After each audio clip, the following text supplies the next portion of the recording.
En julio de 2019 todo parecía normal en la casa de la familia Hallowell, hasta que una llamada fue hecha a la policía por un chico de 17 años llamado Carlos, informando que acababa de encontrar a su madre sin vida en la cama, con un hacha clavada en el cráneo.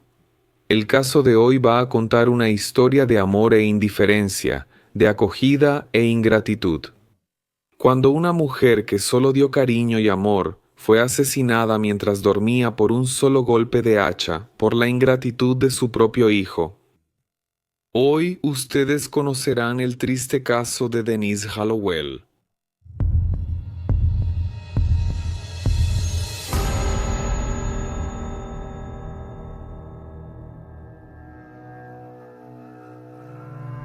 El caso de hoy nos lleva a las afueras de la pequeña ciudad de Inverness, en el estado de Florida, Estados Unidos, una región con mucha vegetación y animales. De acuerdo con el censo de 2020, la ciudad cuenta con menos de 10,000 habitantes. Un lugar muy tranquilo y sereno donde los residentes disfrutan de increíble paz. Y era en esa zona, en una casa que estaba a la orilla de un lago, donde vivía Denise Hallowell. Denise nació el 7 de abril de 1955 y cuando aún era un bebé fue adoptada por una familia que le dio mucho amor y cariño. Ella fue criada toda su vida en esa región, donde sus padres tenían una casa en el lago. Fue ahí donde conoció a Amy Alford, una niña que se convertiría no solo en su vecina, sino también en su mejor amiga. Las dos crecieron y jugaron juntas en la ciudad, y terminaron creando un lazo que perduraría toda la vida. Cuando creció, Denise descubrió que su vocación era enseñar, lo que la llevó a convertirse en profesora de ciencias. Ella era una persona radiante, en el mejor sentido de la palabra, alguien que traía alegría y ligereza al día de cualquiera que la encontrara.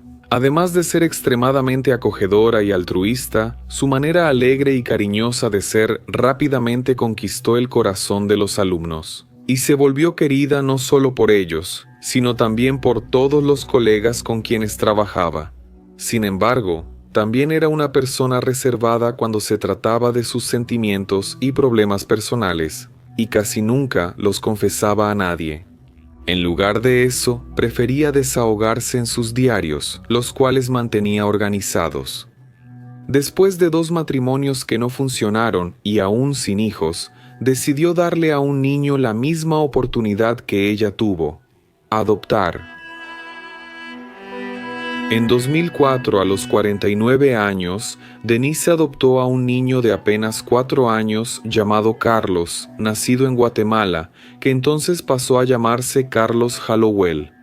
Los dos se conectaron rápidamente y construyeron una relación hermosísima entre madre e hijo.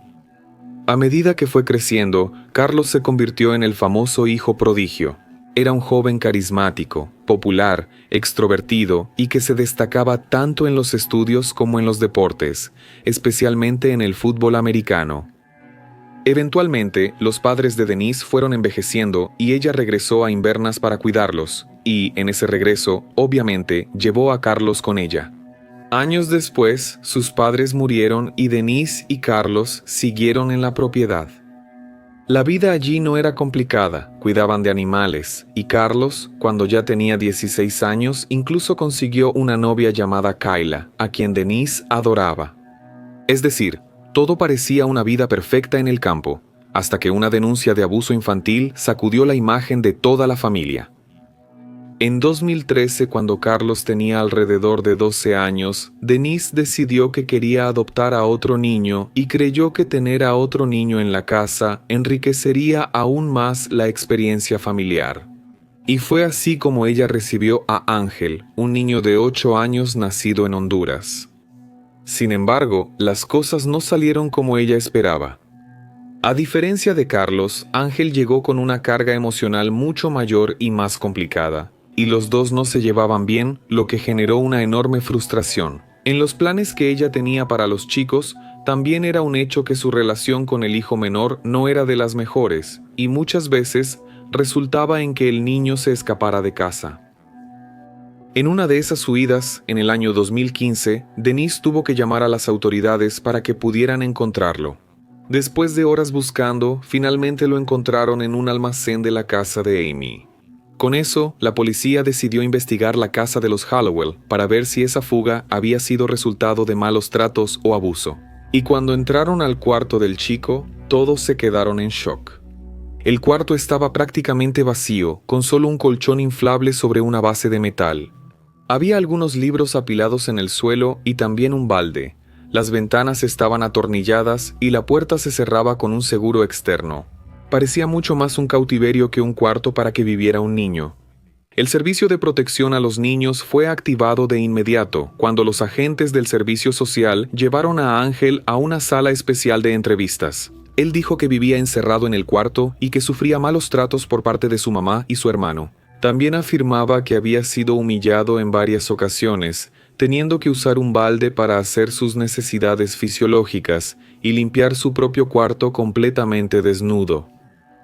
Con el relato del niño en mano, así como las condiciones de su cuarto, las autoridades pronto tomaron medidas. Denise no solo perdió la custodia de sus 2 hijos, sino que también fue arrestada. La historia cayó como una bomba en la ciudad, aún más porque se trata de una comunidad pequeña, una maestra arrestada por maltratar a su propio hijo.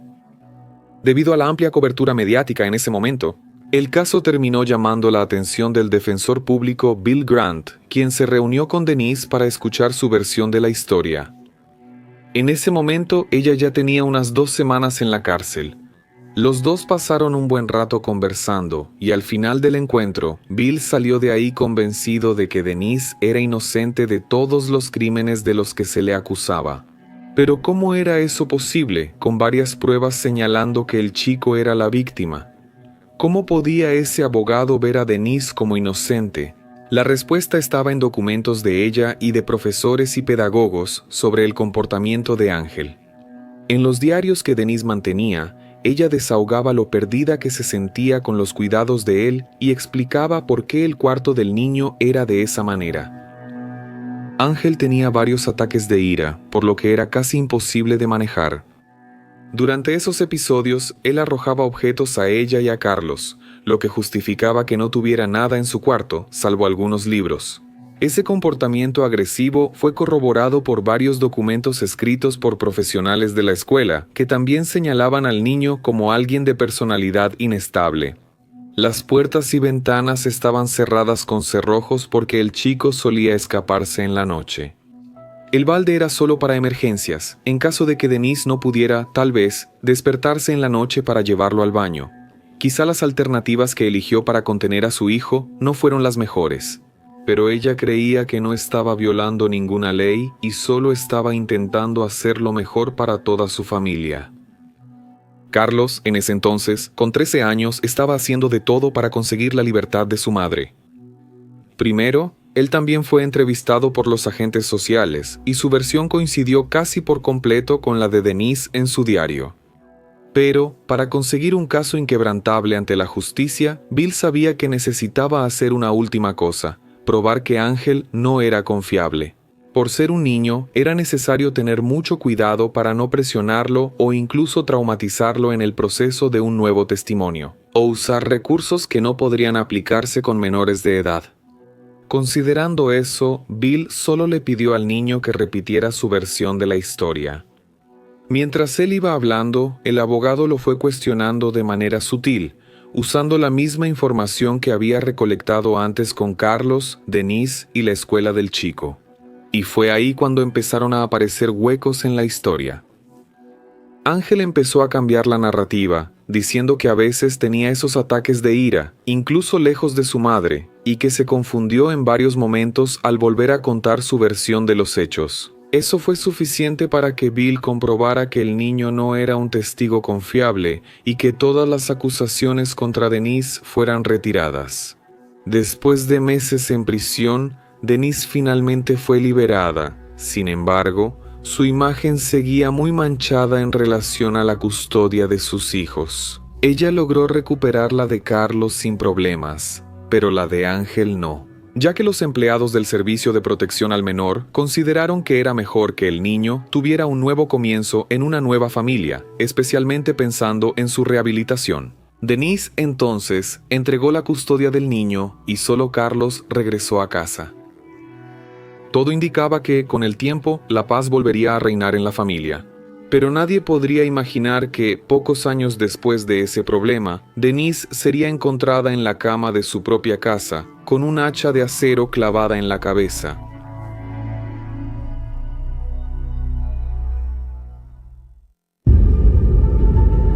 El 13 de julio de 2019, alrededor de las 6 de la tarde, la nueva paz que la familia tanto anhelaba llegó a su fin. Justo después de una llamada hecha por Carlos al 911, Carlos intentó explicar por teléfono lo que podía, pero estaba muy nervioso, eufórico. Se le indicó que se quedara afuera de la casa y que no tocara nada hasta que llegara la policía.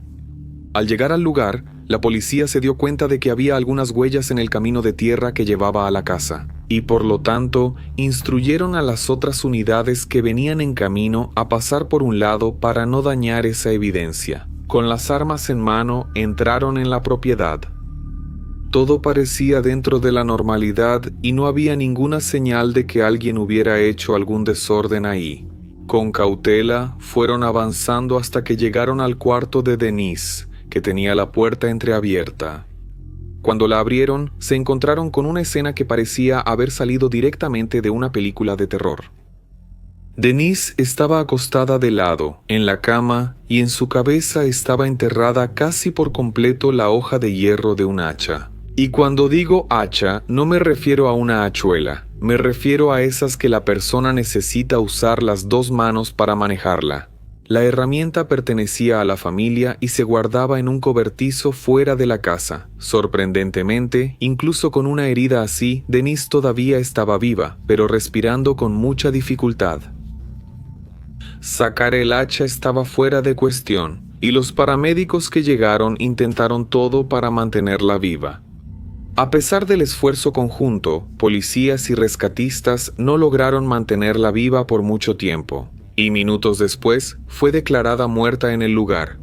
Las autoridades ahora tenían en sus manos un homicidio. Para resolver el caso, la policía se dividió en dos equipos. Una parte se quedó en la propiedad para buscar pistas o cualquier señal del asesino, mientras que la otra llevó a Carlos a la comisaría para interrogarlo. La búsqueda en la casa, en general, no tuvo un efecto inmediato, ya que prácticamente nada parecía estar fuera de lugar. La residencia tenía una cámara afuera, pero llevaba años sin funcionar, sirviendo solo para dar la impresión de que el lugar estaba siendo monitoreado. Sin embargo, la policía observó que dos hechos destacaron para los investigadores. El celular de la víctima no estaba por ningún lado y algunos aparatos electrónicos parecían faltar, ya que algunos cables conectados a la pared estaban sueltos, sin estar conectados a nada. Y en una parte específica, se podía ver la forma del aparato en el polvo del estante, lo que indicaba que el objeto había sido removido recientemente. Ya en la delegación, Carlos dio su declaración. Según él, la última vez que vio a su madre fue alrededor de las 2 de la tarde de ese mismo día. Después de salir del funeral de un amigo de la familia, fueron a una pastelería y compraron 2 pasteles.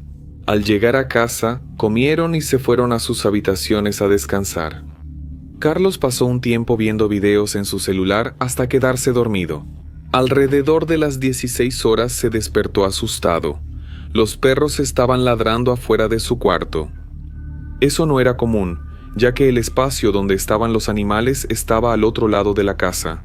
Sin embargo, Denise podría haberlos soltado antes de irse a dormir, para que pudieran caminar un poco, y terminó quedándose dormida antes de traerlos de vuelta.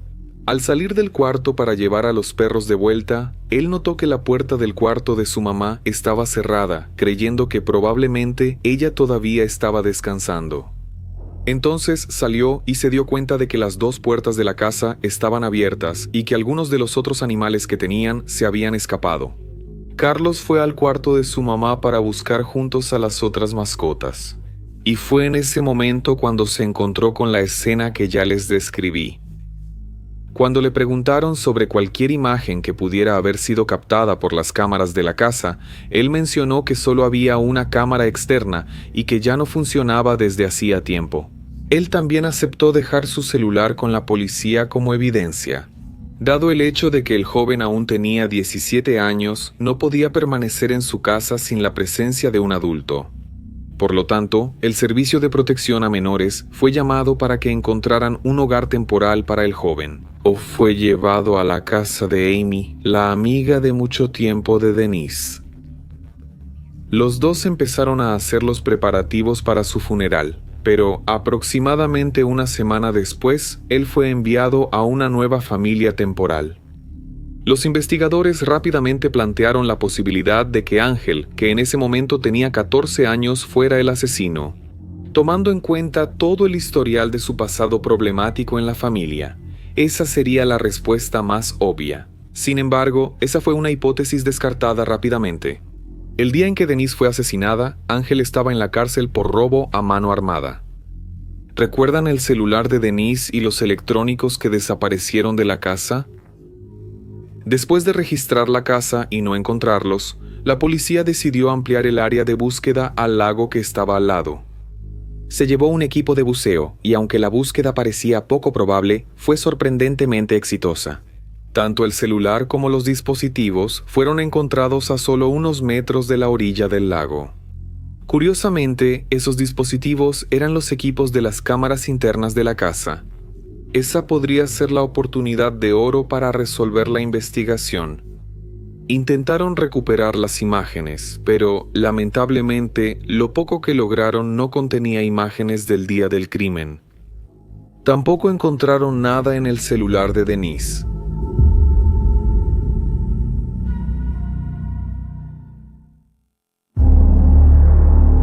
El tiempo fue pasando y los investigadores, liderados por el detective Holloway, que se unió al caso unos días después del asesinato, fueron convenciéndose de que el culpable estaba mucho más cerca de lo que todos imaginaban.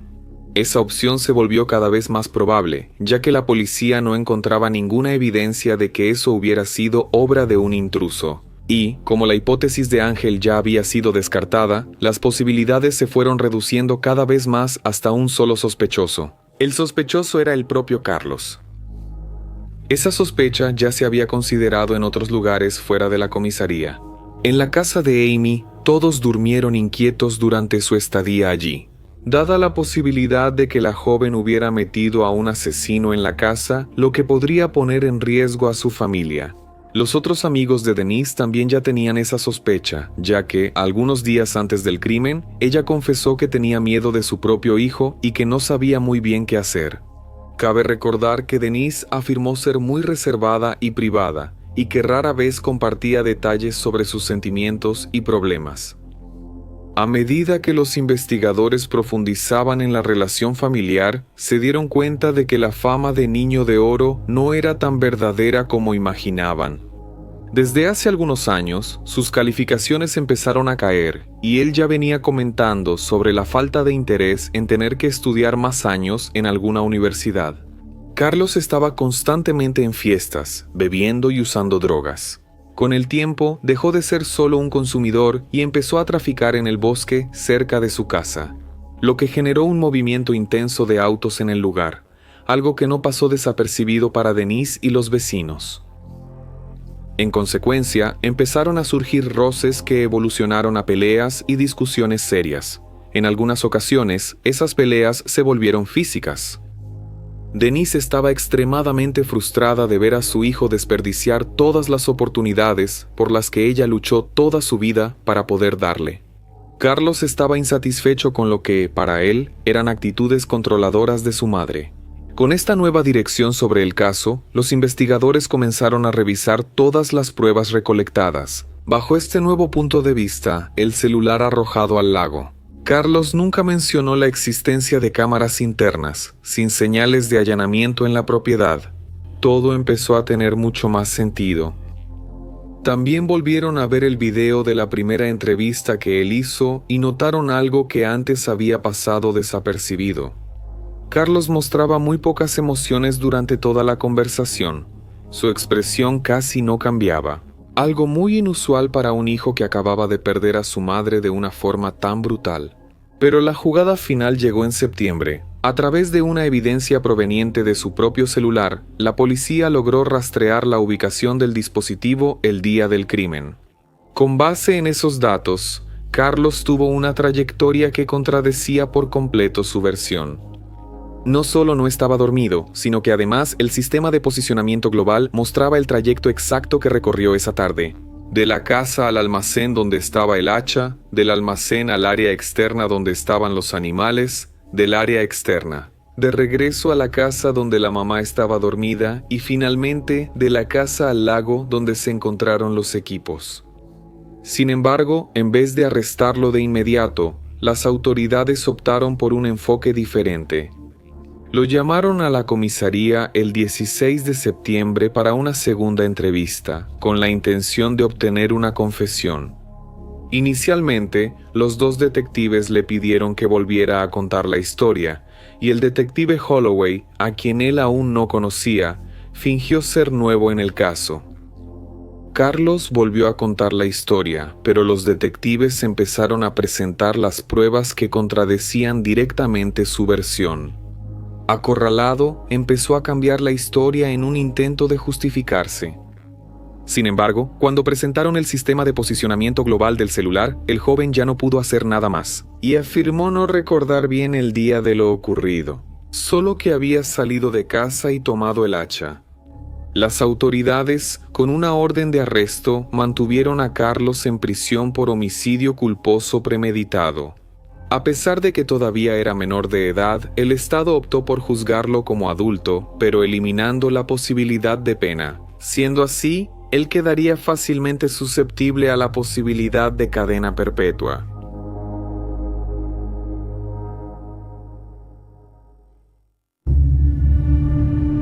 El juicio comenzó en julio de 2021, casi 2 años después de lo ocurrido.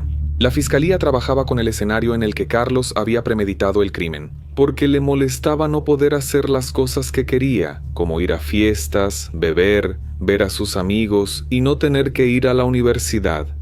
Las reglas y prohibiciones que Denise puso crearon roces que se fueron intensificando hasta llegar al homicidio. Como principal evidencia se usó el sistema de posicionamiento global del celular, que mostraba su trayectoria, matando a Denise y después deshaciéndose de las evidencias. También exhibieron la grabación de la última entrevista, donde él empezaba a cambiar su historia conforme los agentes lo confrontaban con las evidencias.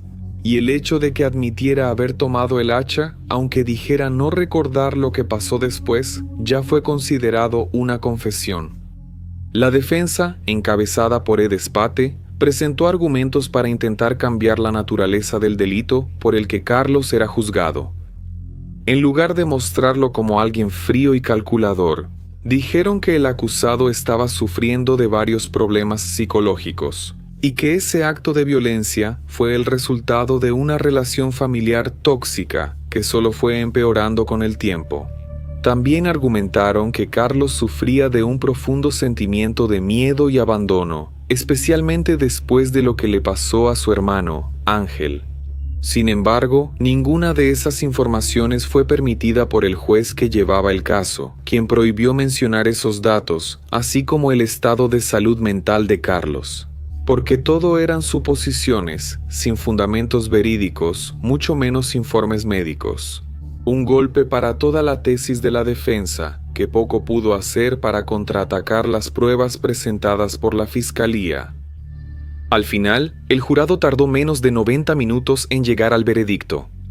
Carlos fue declarado culpable y sentenciado a cadena perpetua, sin posibilidad de libertad condicional.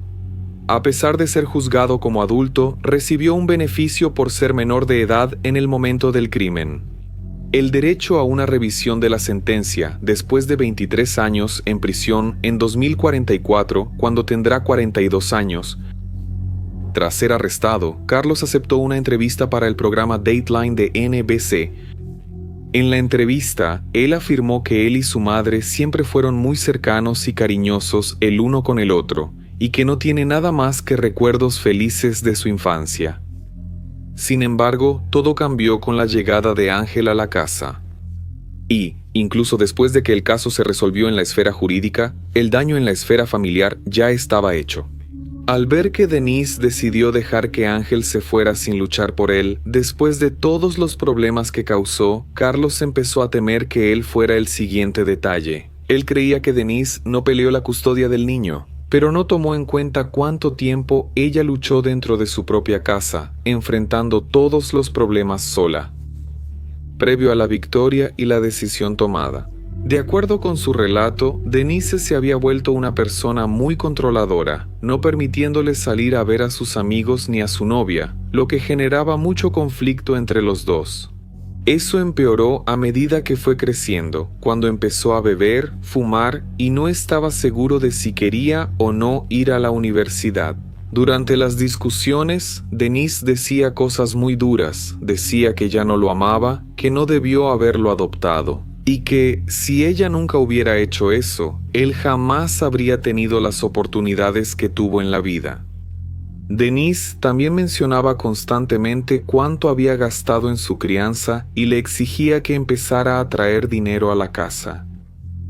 Según Carlos, esas duras palabras de rechazo ocurrieron una vez más durante el regreso del funeral, al que fueron el día 13 en una discusión que tuvieron todavía dentro del coche. Pero esta vez, él ya no aguantó más. Carlos dijo que no estaba planeando matar a su mamá. Él había agarrado el hacha simplemente para cortar un árbol que ella le había pedido, y entró a la casa para tomar un poco de agua con la herramienta en la mano. Sin embargo, tomado por el dolor, la rabia, el resentimiento y principalmente el miedo al abandono, fue hasta el cuarto y cometió el crimen. Al darse cuenta de lo que había hecho, entró en pánico e intentó deshacerse de cualquier cosa que pudiera incriminarlo y solo después llamó a la policía. Pero se olvidó de lo principal, que sería la pieza clave para que se descubriera la verdad, el propio celular. A pesar de todo, Carlos no ve su encarcelamiento como injusto y siente que merece permanecer en prisión por lo que hizo. Él se arrepiente y desearía no haber cometido el crimen. Explicó además que le cuesta mucho mostrar fragilidad emocional en público y por eso no demostró arrepentimiento por sus actos, ni en el interrogatorio ni durante el juicio, pero que por dentro él estaba muerto. Carlos y Denise eran personas que tenían dificultad para compartir sus sentimientos, eran muy reservados en ese aspecto. Pero parece que, después del episodio traumático como el que vivieron con Ángel, tal vez fue esa dificultad de ellos la que terminó por destruir la hermosa historia que venían construyendo juntos. Pero no podemos olvidar que Carlos es un criminal cruel. Él le quitó la vida a su propia madre usando un hacha. Sus justificaciones pueden ser compartidas, pero jamás aceptadas. Él dice estar arrepentido, pero el sentimiento de arrepentimiento solo se mostró después de las audiencias, nunca en los interrogatorios, mucho menos en el juicio. ¿Será que el arrepentimiento fue realmente por el crimen cometido o por haber sido atrapado y condenado a un tiempo en prisión? Deja tu opinión aquí en los comentarios y nos vemos en el próximo caso. Hasta entonces.